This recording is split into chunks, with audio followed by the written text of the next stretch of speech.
The battlefield was quiet after the storm of war-burned metal covered the valley. Broken ships rested like dead giants across the dust. Smoke moved slowly through the cold airways. Earlier the valley had been full of explosions and screams. Now it felt empty far above the clouds. A coalition evacuation ship moved away from the planetine side. The ship officers watched the battlefield through scanners. No living signals remained strong enough to rescue out. At least that was what the scanners said, but deep in the valley, a single alien soldier was still alive. His name was Kethra, belonged to the Avari species. The Avari were explorers and scientists. They had silver skin and tall, fragile bodies. Their glowing blue eyes were known across the galaxy as symbols of wisdom. They were not built for war. But the Ravagers had attacked the galaxy without warning. Entire colonies were burned. Peaceful worlds turned into graveyards. So even the gentle Avari joined the fight. Kethra had volunteered during the battle. Kethra fought beside human soldiers on the rocky ridge then. The Ravagers fired a heavy plasma cannon. The blast struck the ridge like a falling starstone. Exploded armor shattered. Bodies were thrown through the air when the smoke cleared. Kethra was still alive, but the lower half of the body was gone.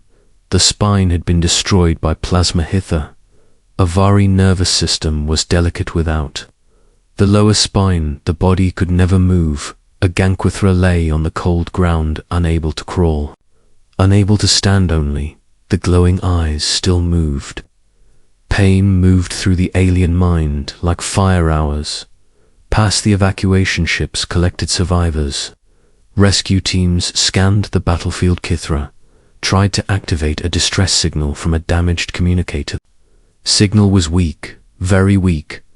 The Avari rescue ship detected the signal for a moment.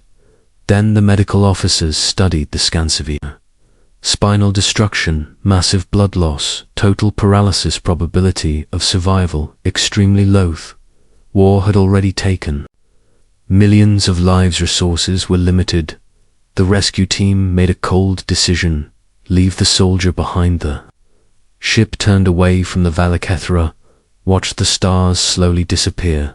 As the ship vanished, the alien understood the meaning of abandon. Wind grew colder. Night approached. Ravager scavenger drones often returned after battles.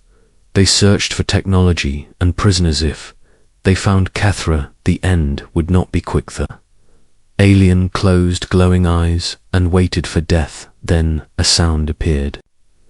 In the distance, footsteps, heavy footsteps, moving across broken stone. Kethra opened eyes again. A human soldier climbed over the ridge. His armor was scratched and burned. Dust covered his helmet. A rifle rested across his shoulder. His name was Sergeant Daniel Reyes. Daniel had been part of the human strike unit, fighting beside the Avari during evacuation. Command ordered all soldiers to retreat immediately, but Daniel had noticed something strange. Faint signal blinking on his wrist. Scanner weak. Life signal. Alien command told him to ignore. If the battlefield was dangerous. Ravager patrols could return at any moment, but Daniel Reyes was stubborn. Humans were known across the galaxy for many things: strength, adaptation, endurance, but the most confusing human trait was loyalty. Daniel followed the weak signal across the ruined valley. Now he stood beside the broken alien soldier. Daniel slowly removed his helmet. His tired eyes studied the damage. The lower body, destroyed spinal nerves, burned. Most soldiers would turn away. Saving this alien would be almost impossible. The alien spoke through a damaged translator. Weak voice came from the device sleeve. You cannot save me. Daniel knelt beside the alien for a moment. He said nothing. Then he opened a medical. Kethra watched with confusion. Why are you doing this, Daniel? Injected stabilizing medicine into the alien bloodstream. Because you are still alive. The medicine slowed. The bleeding pain faded slightly. Kethra studied the human face. Logic said this action made no sense. Carrying a full-sized Avari across a battlefield meant danger and exhaustion. Humans were logical creatures, but sometimes they ignored logic. You will die carrying me. Daniel smiled slightly. Maybe, but you are not dying here. Humans have a rule: no one gets left behind. Daniel removed a rescue harness from his pack. He secured the straps carefully around the alien body, then he lifted Kethra onto his back. The weight forced Daniel to bend for a moment. Avari bodies were tall and heavy, but Daniel adjusted the straps and slowly stood. The journey began. The valley stretched for many kilometers. Broken metal and sharp stone covered the ground. Daniel walked carefully through the wreckage. Each step pushed pain through his legs. Hours passed. The sky turned dark. Stars filled the sky. Kethra listened to the human breathing, slow, heavy, determined. In the distance, Ravager drones searched the battlefield. Red scanning lights moved across the ground. Daniel quickly moved behind a destroyed tank. He held his breath as the drones passed above. The minutes felt like hours. Finally, the machines moved away. Daniel continued walking. The cold night air froze the valley. His armor battery slowly drained. Sweat covered his face. Kethra spoke again. Why risk your life for me? Daniel answered while walking, because someday humans might be the ones lying on the ground, and we hope someone will come back for us. The words stayed in the alien mind. Respect slowly replaced confusion.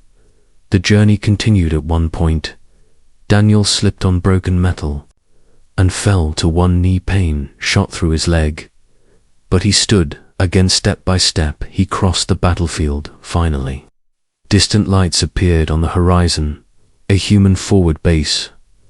Daniel almost laughed with relief, but the final kilometers were the hardest. His legs shook with exhaustion. His armor battery died, leaving only emergency lights. But he kept moving because humans were stubborn. When the base guards saw the approaching figure, they ran forward.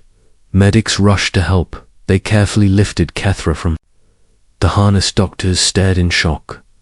The alien should have died hours ago, but the human soldier had kept the body stable. Kethra survived the night. Weeks passed inside the medical station. Human doctors and Avari scientists worked together. The spinal damage could not be repaired, would never walk again, but the alien lived. One day, the medical door opened. Daniel Reyes entered the room, holding a cup of coffee. Kethra now rested in a floating support chair. The silver skin had healed. The glowing blue eyes were bright again. The alien looked at the human quietly. Why did you truly return for me? Daniel thought for a moment, then he answered honestly, when humans fight beside allies, we make a promise.